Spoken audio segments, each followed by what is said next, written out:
नमस्कार मंडळी. माझी तब्येत थोडी खराब होती, त्याच्यामुळे मला सलाईन लावलं होतं. मग घरी आल्यानंतर थोडे 2-3 तास मी आराम केला. त्याच्यानंतर मग ग्रंथालासुद्धा पाळणाघरातून आणलं.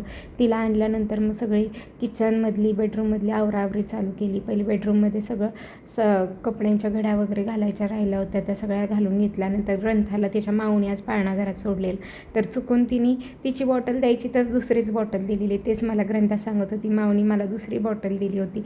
त्याच्यानंतर मग बेडरूममधला झाडू मारून घेतला आणि किचनमध्ये आले. तर किचनमध्ये पण सगळा किचन ओटा साफ करून घेतला. भांडी पहिले तसेच ठेवले. मग राहिलेला सगळा दोन्ही रूममधला झाडू मारून घेतला.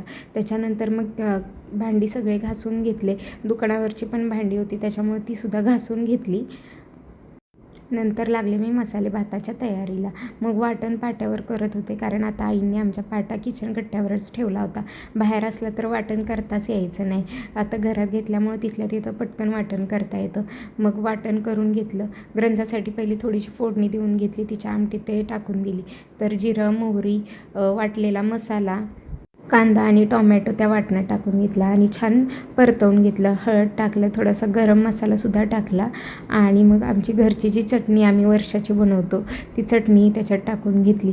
त्याच्यानंतर मग थोडेसे शेंगदाणे, थोडं मीठ, चवीनुसार मीठ टाकलं आणि ते छान परतवून घेतलं. त्याच्यानंतर मग मटार, बटाटा आणि गाजर जे मी पाण्यात ठेवलं होतं ते सुद्धा टाकून घेतलं. नंतर तांदूळ टाकले, छान परतवून घेतलं आणि पाणी ओतलं.